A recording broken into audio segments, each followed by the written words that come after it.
السلام عليكم ورحمة الله وبركاته. ازيكم يا حبايب قلبي؟ يا رب تكونوا بسعادة وبخير وبصحة وعافية دايما ان شاء الله. بداية كلامي نصلي على سيدنا محمد، اللهم صل وسلم وبارك على سيدنا محمد وعلى آله وأصحابه أجمعين. النهاردة أنا جايبة لكم حاجة تحفة تحفة من الآخر للتبييض وملء الخطوط الرفيعة اللي في الوش والتجاعيد. يعني الخطوط الرفيعة دي بتبقى من التجاعيد أو الحتة الفاضية اللي بتبقى بين الحاجبين ديت. الخطين دول بيروحوا مع الوقت. الحاجة اللي أنا هقول لكم عليها عن تجربتي وجربتها.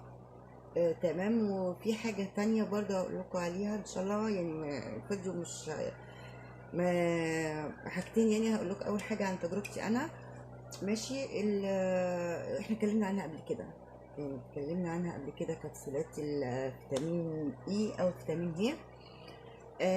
احنا قلنا نتناولها بطريقة مستمرة حبتين في اليوم، طبعا ده لا محال منه. ده ضروري جدا. قلنا للشيب للبشرة للشعر، بس اكتر حاجة للشيب وللبشرة. تمام. مفيد جدا جدا. وقلنا لو مش هناخده كبسولات ناخده اكل زي الجزر زي الفلفل الاخضر الاوراق الخضراء. بس الفيتامين اي او الكبسولات دي كمساعد مع الحاجات دي. ما بنقدرش ناكل الحاجات دي نستمر، يبقى ناخد حبايتين منه صبح وليل. اوكي، انا جايبه لكم النهارده احنا هنعمل طريقه جميله جدا للبشره. هتحس بتبييض وهتحس بالخطوط. لا، انا هقول لكم الاول الخلطه بتاعت الخطوط الاول والتجاعيد. يلا بسم الله كده اهوت. بسم الله الرحمن الرحيم. معانا الفيتامين اهو، طبعا كلنا عارفينه اكيد، يعني عارفينه. ده الرباعية. انا بحب الرباعية، ما بحبش الالف. وده رخيص يعني 9 جنيه يا بلاش. ماشي. الحباية الواحدة منه بس تستاهل قد كده اهو. تمام. اهو الشريط هناخد منه. بسم الله الرحمن الرحيم. حباية بالمنظر دوت. اوكي. معانا الحاجة التانية اللي هنستعملها مع الفيتامين ايه. كريم، بس مش اي كريم بصراحة. انا جربت معظم الكريمات، بحس ان معظم الكريمات دهنية او بتزود له الحبوب. يعني هي مش عارفة يعني. حاسة انه مش قد كده، ما عدا طبعا السوفت زي ما قلت لكم انا بحب السوفت. اوكي. بسم الله الرحمن الرحيم. هو السوفت. اوكي، خلينا في السوفت. بس اللي طلع ليا انا افضل وبيهدي الحبوب ما بيكترهاش عندي دوت البنسلون. بنسلون كريم 2%. من الاخر يعني، ورخيص جدا. كل العلبة دي ب22 جنيه. مرطب جدا ومغذي وتحفة، بيفتح ليه أهميات حلوة جدا. بس طبعا أي كريم، أنا بص يا جماعة، أنا عايزة بس أقول لكم على الاستخدام طبعا أنا بحب أستخدمه قبل ما أنام، عشان أنا نايمة المسافة تبقى مفتوحة بتتشرب الكريم مني. أوكي. لكن أنزل بيه في الشمس وفي الشارع معلش هيلم أتربة وهيبهدل بشرتي جدا. طبعا زي ما احنا قلنا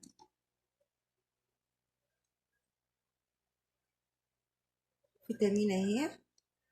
هنيجي كده بسم الله الرحمن الرحيم. نعقم المقص جدا ونطهره. انا جربت الدبوس ما نفعش قوي، كان فتحه صغيره ما بينزلش عشان هو زيت تقيل لزج كده. انا فتحت الكبسوله.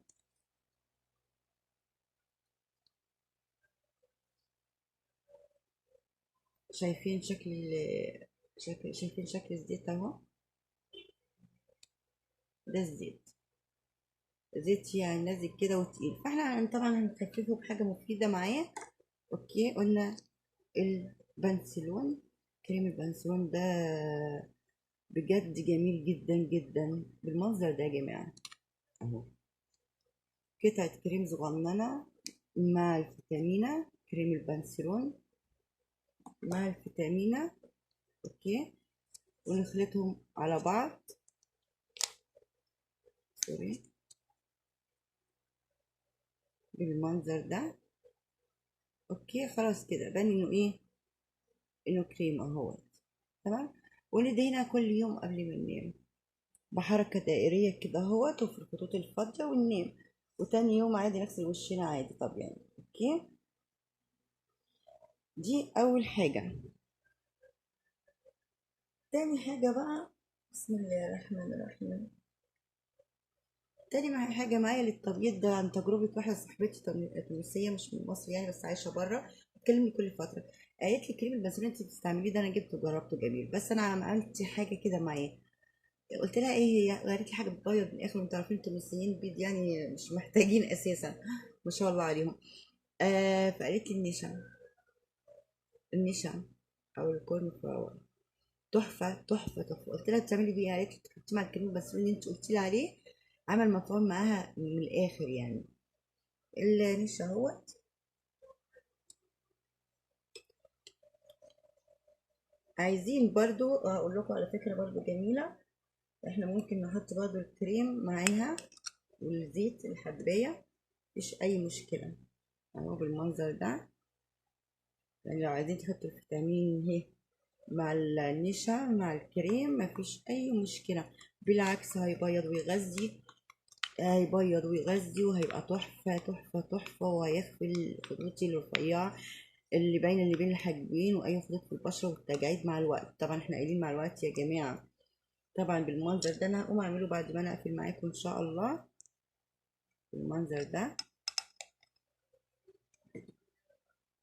لغايه ما تكنسوا مع بعض.